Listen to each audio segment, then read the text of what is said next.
It is difficult to answer this because obviously, depending on the work, it depends who or what or how they show it. But we tend to kind of accept anything, but we want people to do something that's natural to them and personal to them, that will really reflect kind of who they are as a designer. I think it's really easy just to put a PDF together and then come in and just kind of show your work, but I think it takes a little bit more thought to think about how each project should be shown. If it's print, then I would suggest bring the print in. If it's digital, how can we show it moving? Is there a more emotive way to show your work and get across the ideas and themes you were thinking about? Because to me, I think it's important to think about the presentation of it. Kind of between about 8 to 10. I mean, it obviously depends on the size of the project, but I think as a student coming in, you just really need to think about the structure of it and think about how you want it to come across. I think I would personally always say start strong and end strong, because that leaves a really nice lasting impression.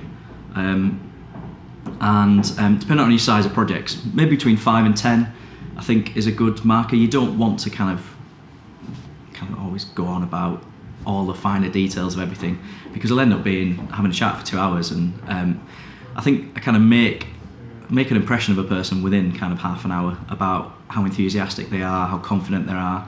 Obviously we want to find people who are really confident, but we don't want them to be kind of obnoxious or a bit kind of too self-aware. I think that we want a bit of humility to them, and I think when they come in and present their portfolio, a lot of it is about character. A lot of it is about how people come across, how they present themselves, how much thought they've put into what they're presenting, because essentially that's what they're going to have to do in industry.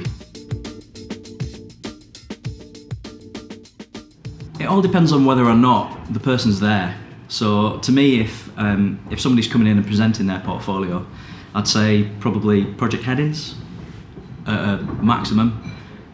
If it's something that kind of you sent or you receive, I think just to be really concise.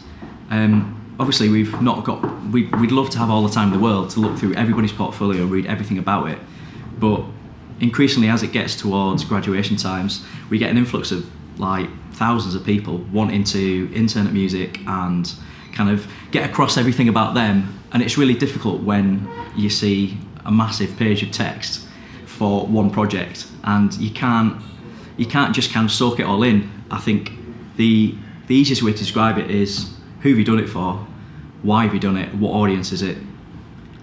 What did you do to make it stand out? What is the interesting part of that project? And try and sum it up within a paragraph for each kind of different piece of work, because otherwise we just get lost within kind of reams and reams of text that we feel it's probably a skill to try and get it to be a really concise singular paragraph.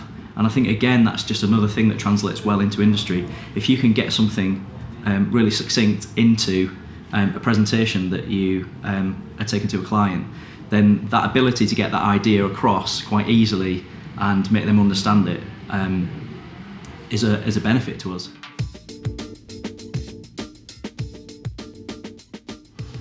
One of the main errors that I see within, well, it's not necessarily an error, but it's something that I think is important within a portfolio, is that a lot of the time students, they tend to create design work and do it almost for the art of design. So they create logos and they craft them and they look beautiful, but they lose sight of the objective of the brand or whatever design they're creating. I think sometimes just to step back and think about the audience that you're trying to communicate with. A lot of kind of design in general is objective. You need to understand what audience you're trying to communicate with, and then design for them rather than designing specifically for yourself. So I think within students' folios, it's pretty evident that they can design, and I think it's just about having that level of objectivity to ensure that the design work really transcends to the audience that they're trying to reach.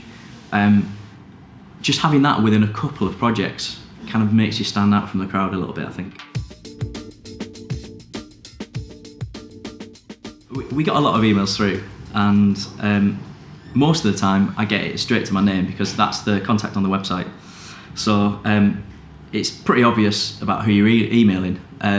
Now, sometimes people send Dear Sir, Madam, and I often think either they've sent this to a range of agencies, kind of almost like a shotgun effect to try and see which sticks, or they've completely ignored what agency they're really contacting and what kind of person they're contacting and what level person they're contacting.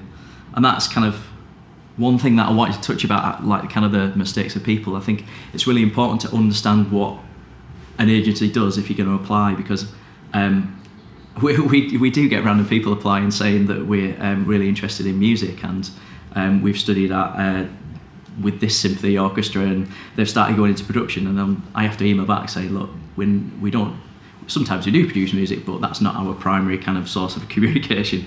But definitely as a design student, like, look into us and decide whether you think that we're right, and look at our projects, decide if that's what you kind of want to do as a career.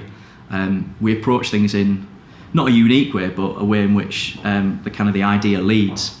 In some agencies, it's all about the kind of the design, whereas we're about the idea and whatever kind of discipline it ends up being within, whether that's interiors or brand or just anywhere. It's kind of it's not unusual, but it's kind of a niche thing to come at things from just being a creative rather than a graphic designer, as people say. So I'd say do your research, really do your research, because it does. As soon as I see Dear Sir, Madam, my heart always goes, right, they're kind of off on the back step already. If we received something that was an email that was clicked through to a video that they created for us, there's a lot more effort gone into that. And I'm not saying go out and create every single video for every single agency, that would be crazy, but if you really wanted to impress an agency and thought that they were the right one for you, I think just going to that little bit of extra effort and communicating your portfolio or your work in an interesting way that makes you stand out from the crowd, you get a better response rate, I think, and I think you'd get an internship a little bit quicker.